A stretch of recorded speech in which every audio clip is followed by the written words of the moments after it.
The garage smelled like motor oil and disappointment. I sat on an overturned paint bucket, balancing a paper plate of cold turkey and congealed gravy on my knee, listening to laughter drift from the dining room. Through the thin wall, I could hear my stepmother Diane regaling her guests with stories about her recent cruise to Italy.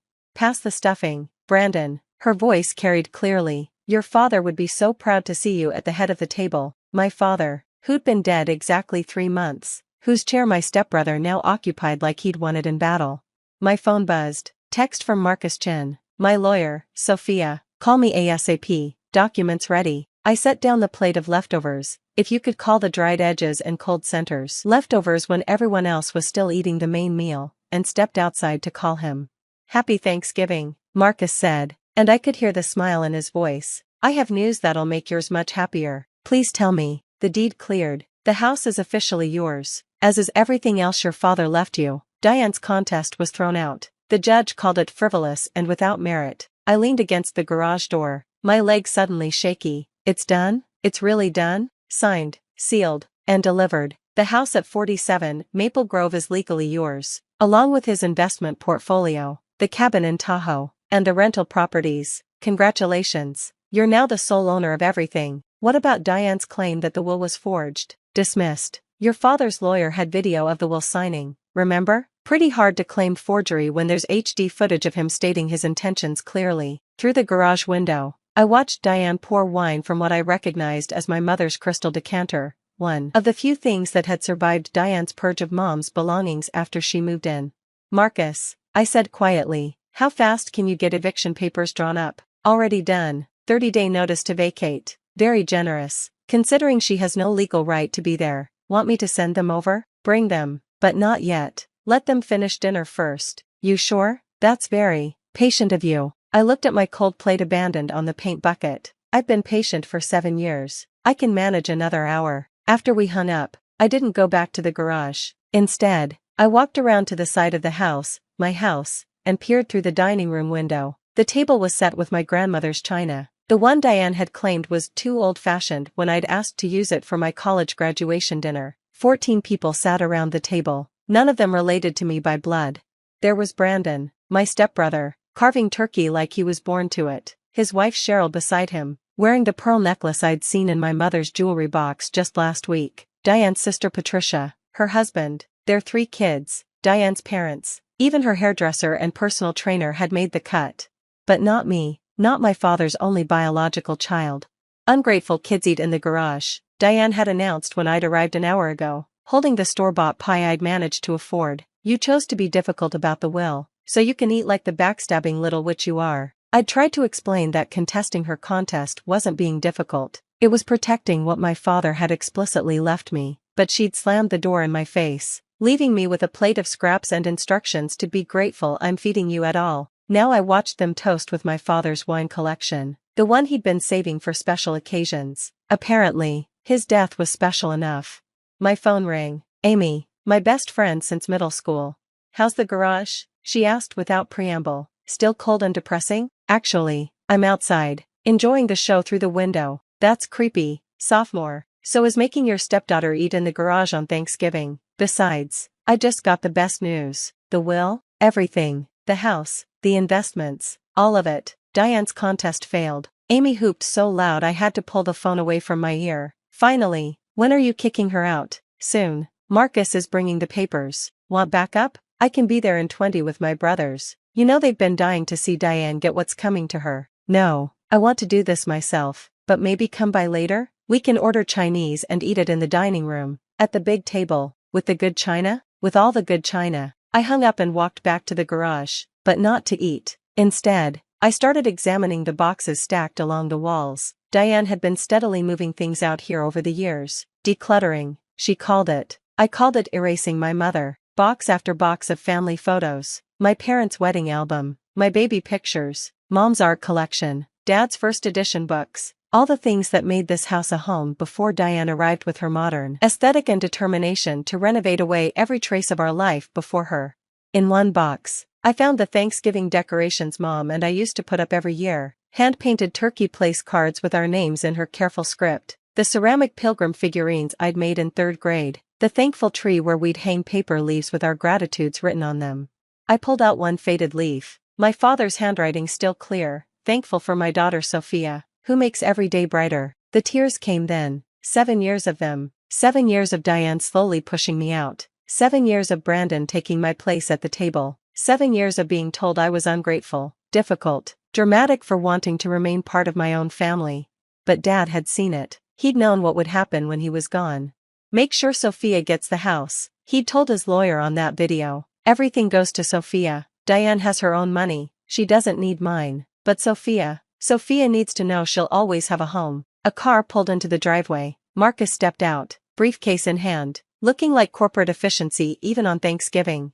Ready? He asked when I met him at the front door. 7 years ready. How do you want to play this? I thought about it. Part of me wanted to storm in, throw the papers on the table, and watch Diane's face crumble in front of her guests, but that felt too much like something she would do. Let's be civilized, I decided. Ring the doorbell. We'll do this properly. Marcus rang. Once, twice, 3 times before Brandon finally answered, wine glass in hand. Sophia? What are you? Who's this? Brandon, this is Mr. Chen, my attorney. We need to speak with Diane. She's eating dinner. You can't just. Actually, I can. I stepped past him into my house, my entrance hall, my floors that Mom had picked out. Diane, we need to talk. The dining room went silent as Marcus and I entered. 14 faces turned our way, forks suspended midair. What is the meaning of this? Diane stood, her face already flushing red. You were told to stay in the garage. I was, but then I remembered, I don't actually have to follow your rules anymore. I nodded to Marcus, who opened his briefcase.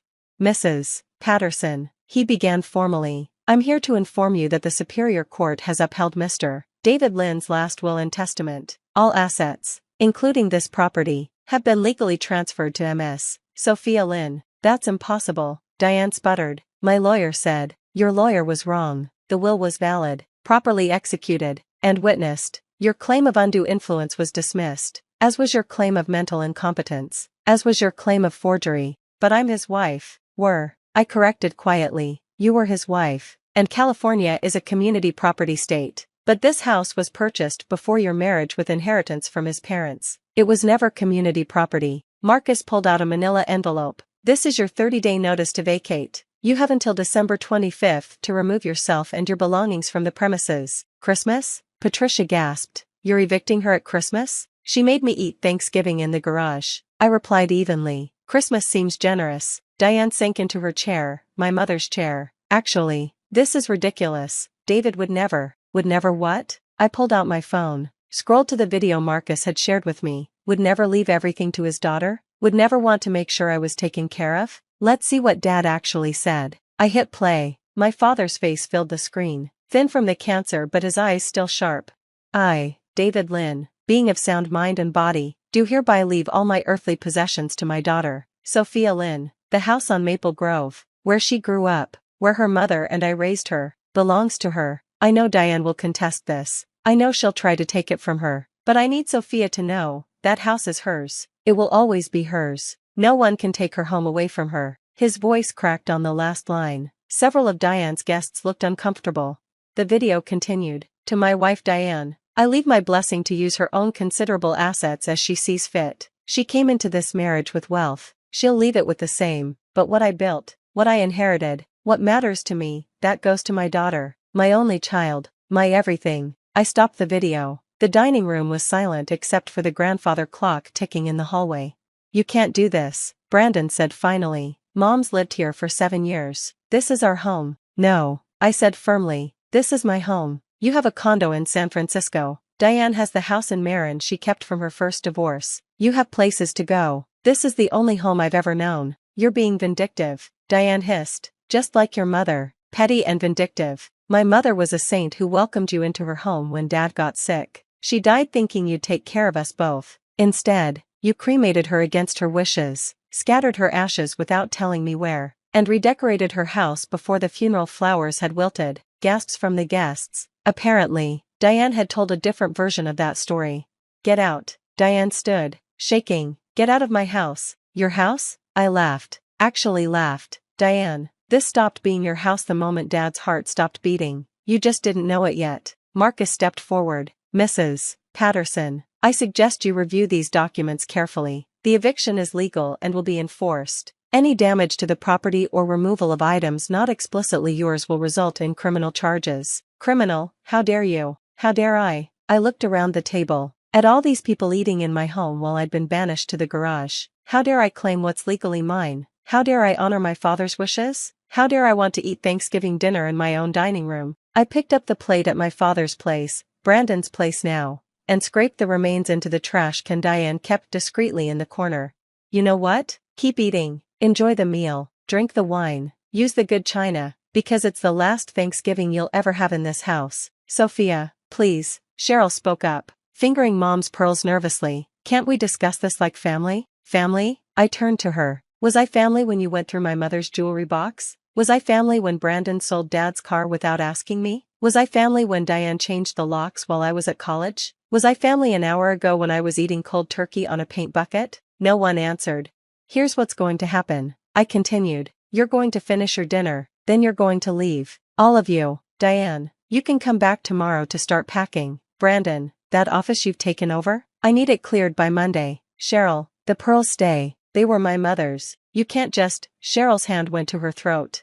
I can. I have the receipts. Dad kept excellent records. Marcus pulled out another document. We've also compiled a list of items that belong to the estate. Any removal of these items will be considered theft. The list was comprehensive. 3 pages of furniture, art, jewelry, electronics, all the things Diane had been slowly claiming as her own.